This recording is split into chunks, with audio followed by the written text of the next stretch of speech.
guys! Welcome back to my channel. And ngayon, magre-review tayo ulit ng product ng Mary Kay. Ito ay isa sa mga limited edition na nilabas ngayong November. Di ko kasi alam kung December or November ko itong ma-upload. Siguro mga last week of November.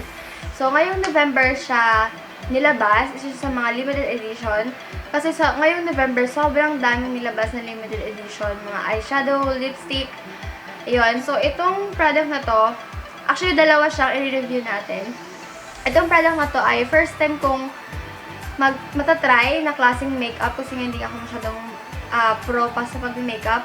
So, first time natin siyang itatry and ayun lang. So, ang first product na i-review natin ay itong contour stick. Ayan. So, ganito yung packaging niya. Same lang nung lalagyanan ng liquid foundation ng Mary Kay. So, ganyan lang siya, guys. Ayan, ganyan lang siya. Then, ang loob niya ay ganito. Isa siyang contour stick.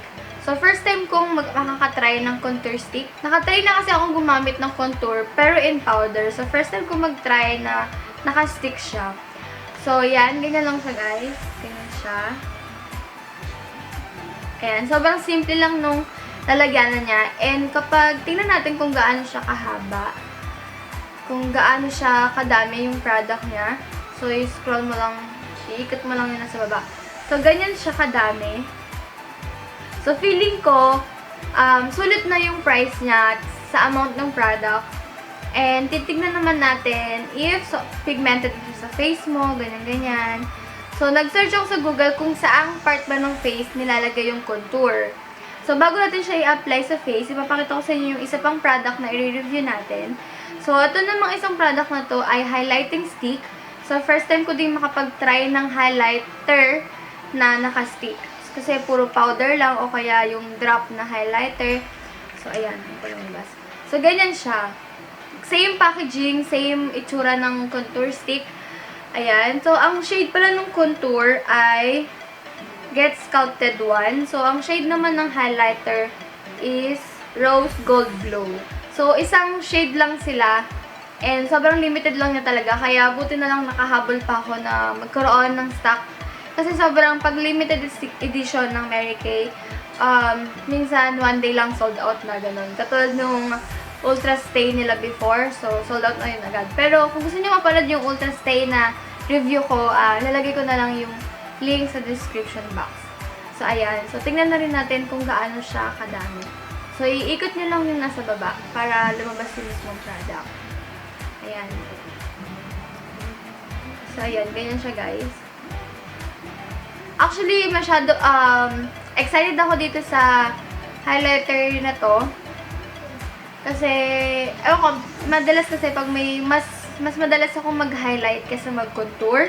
Kasi feeling ko hindi naman super needed ng face ko yung contour. Tsaka, hindi naman ako magaling talaga mag-contour. So, pag highlight kasi, mas madali siyang i-apply compare sa contour.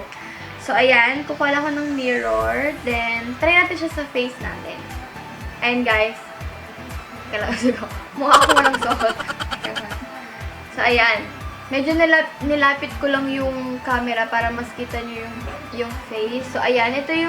Ito muna yung face ko bago ako mag-apply ng contour and highlight. So, ayan. Galing akong school kaya medyo nakaayos na ako and naisipan ko na siyang i-film para, ayun, kasi parang nakaayos na.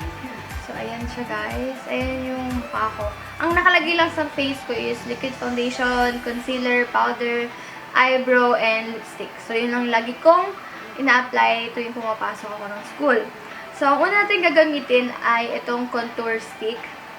So, ayan. Based dun sa research ko kung saan ina-apply yung contour, sabi dun sa Google, ina-apply yung contour here, dito, yan. Tsaka dito sa noo. Pwede na rin siyang maging tangos ng ilong here. Dito na siya ilalagay. So, dun natin siya ilalagay, guys. Ayan. Pagpasensya nyo kasi hindi talaga ako marunong pa mag-ano. Pero gusto ko kasi siyang i-share sa inyo kung ano yung, ano ba talaga yung ibubuga ng product na to. So, bakit siya naging limited edition sa Mary Kay. So, ayan. Apply lang natin siya dito. Dahan-dahanin natin, guys, kasi baka mamaya pigmented pala siya.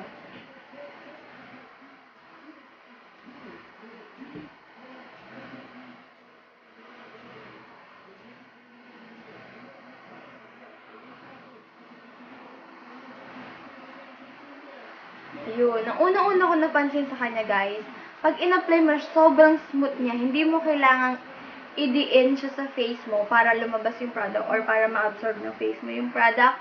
Sobrang smooth lang niya. Isang ganun mo lang, meron na siyang product. Kaya yun yung una-una kong nagustuhan sa kanya.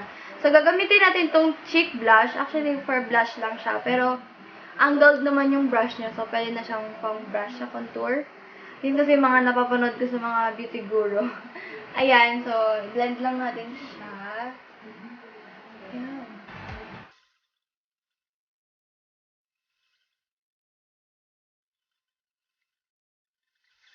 Ayan, guys. Ayan, di ko alam, na-blend ko naman na siya ng ayos. Tsaka, ano lang siya, guys. Mabilis siyang mag-set sa face mo. Kaya, ayan, medyo nag-struggle ako sa pag-blend sa kanya. Pero once na na-blend mo na siya, ayun, okay naman siya. Siguro, once na in-apply mo siya sa face mo, i-blend mo lang din siya agad. So, para iwas, yung mabilis na siya mag-set. Hindi ko alam kung paano ba makikita kung nag-contour. Alam ko parang basta mapapaganan yung face mo, ayan. Tapos, ang gagamitin nating brush para dito sa ilong, itong all over eyeshadow. Yan, kasi medyo malapad naman yung niya. So, pwede natin siyang ipang blend. Pwede rin naman yung kamay mo na lang. Kung wala ka pang mga brushes, ganun. Ayan. Actually, ngayon lang ako nag-contour ng ilong ko. Kasi guys, di naman ako ganun binayaan ng ilong. So, ako, yan. Na-appreciate ko siya sa ilong ko, guys. Kasi ayan nga, hindi nga ako matangos kasi. So, hindi rin ako sanay nga mag-contour. So, first time ko lang i-contour yung ilong ko. Ayan. Kaya lang. Ayan. Okay naman siya, guys. Na-contour naman siya, I guess. Okay na yan for me. Hindi ko kasi trip talaga yung parang pack na pack yung mga contour. Ayan. Lalapit ako ng konti. So, ayan, guys. Na-contour naman siya ng ayos. Okay na siya kahit hindi na siya dagdagan. Ayan na siya. Tapos, so, yun na yung contour stick once na in-apply mo siya sa face mo. So, itry naman natin tong highlighting stick sa face natin. And, maglalagay ka lang ng highlight here sa may baba ng eye, dito sa tip ng ilong, dito sa may baba, dito, dito. Yun lang yung mga nakita ko sa Google.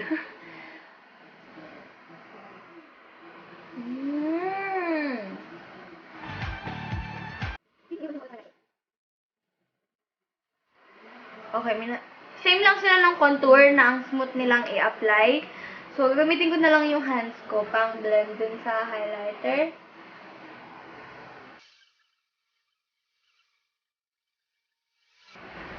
Ayan. Hindi ko alam kung makikita nyo.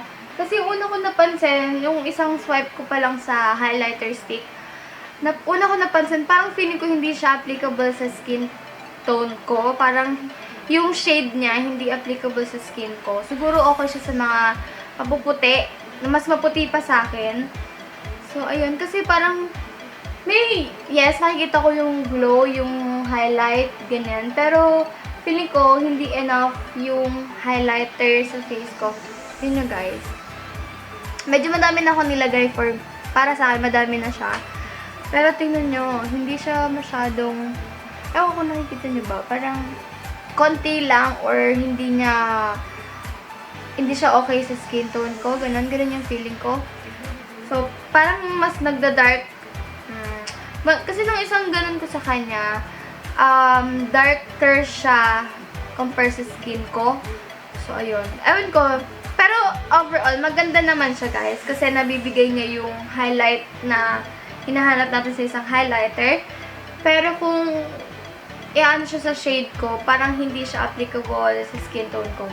So, yun lang naman, guys, ang aking comment sa highlighting stick.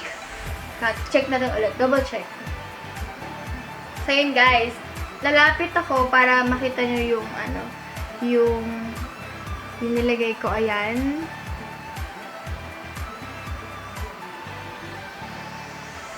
Ayan, dito may konting mapapansin na nag-highlight. Ayan. Okay naman siya, guys. So, yan. Lalayo ko lang yung camera. So, ayan. So, sasabihin ko na sa inyo yung final thought ko dun sa dalawang limited edition ngayong November ng Mary Kay. So, dun muna tayo sa contour stick. Actually, kahit first time ko siyang gamitin or first time kong makagamit ng contour stick, sobrang nadalian lang ako sa kanya sa pag-apply sa face ko. So, kung beginners lang din kayo katulad ko, masasuggest ko na gumamit kayo ng contour stick compare sa powder. Kasi nung gumagamit ako ng powder na contour, medyo nahihirapan akong i-balance yung blend, yung parang pantay, yung pagka-contour niya sa kabilang pisngi ko. Pero ito, nakakontrol mo siya. So, ito yung pwede kong i-recommend sa mga beginners katulad ko na gustong matutong mag-contour sa face. So, ayan. Okay yung mga contour stick. And, maganda rin yung pigment niya. Ang ano lang sa kanya, ang disadvantage lang, once na in-apply mo na siya sa face nyo, i-blend nyo na siya guys kasi mabilis siyang mag-set. Or, hindi ko lang alam kasi may nakatutok na electric fan sa akin. So, baka nag-set na siya or what. So, try nyo pa din na i-blend na lang siya agad once na in-apply nyo na siya. And, ayun, ang smooth niya, sobrang isang ganun mo pa lang, ano lang, mild lang yung hawak mo sa stick, tapos ma-apply niya na agad sa face mo yung product. So, sobrang smooth lang niya. Huwag niyo na masyadong bigatan yung kamay niyo pag-apply kasi baka mapadami kayo ng lagay. So, mas mahirap pag madami yung nailagay niyo kasi sa konti. So, ayun, overall, maganda talaga siya guys, kaya siya naging limited edition. So, ayun, move naman tayo sa highlighting stick. Same lang siya ng contour, sobrang smooth lang yan sa pag-apply, same amount, same packaging. Hindi naman siya mabilis mag-set. Nabe-blend naman siya ng ayos. Ang hindi ko lang gusto sa kanya, kasi isang shade lang siya, so wala kang choices sa shade niya. So, ayun, medyo hindi ko lang siguro bet, hindi ko bet yung shade niya sa face ko. Pero, kung okay lang naman sa akin na gusto ko lang mag-highlight for everyday use, maganda siya guys, kasi, focus. Ayan. Maganda siya guys, kasi for beginners nga, maganda siyang gamitin, kasi mas kontrolado mo yung products na i-apply mo. And, ayun, for everyday lighting siya, pwede mo siyang gamitin. Pero kung, kasi pag pack na pack yung event mo, siguro dadamihan mo pa siya before mo ma-achieve yung glitter camerot talaga na gusto mo. Pero kung everyday lang naman na gusto mo mag-highlight, ganyan-ganyan, pwede siya guys.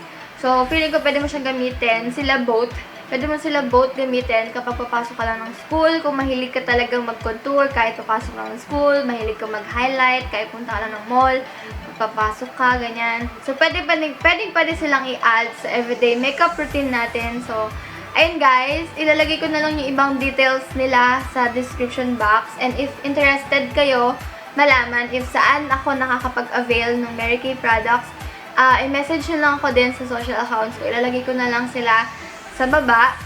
And, ayun, sasagutin ko naman lahat ng mga questions nyo about Mary Kay products. And, soon, magkakaroon naman ako ng video about Mary Kay. Parang i-introduce ko sa inyo yung Mary Kay. Ano ba yung Mary Kay? Bakit ako nagkakaroon ng mga products ng Mary Kay? Bakit ako nagre-review? Ganyan. May kinikita ba ako sa pagre-review ko? Ganyan. So, soon, abangan nyo yung video na yon. So, medyo pinaghahandaan ko pa kasi siya guys. Kailangan maayos yung video na yon. So, abangan nyo siya guys. And, ayun, pero kung interesado kayo about the Mary Kay company or business, inform nyo lang ako or message nyo ako sa mga social accounts ko nga. So, ayun guys, expect pa na mas madami pa akong i-review na Mary Kay products, especially lipstick, kasi ayun, nire-ready ko din yung video na yon kasi magkakaroon tayo ng swatches ng mga lipstick. Kasi ang plano ko kasi talaga, isang video sa lahat ng lipstick para isahang film na lang siya. So yun guys, sana nag-enjoy kayo sa video na to. And don't forget to like this video and subscribe to my channel. And click na rin yung bell button para mag-notify every time na nag-upload ako ng bagong video. And spread love and prayers to everyone and stay hydrated. And see you guys in my next video. Bye!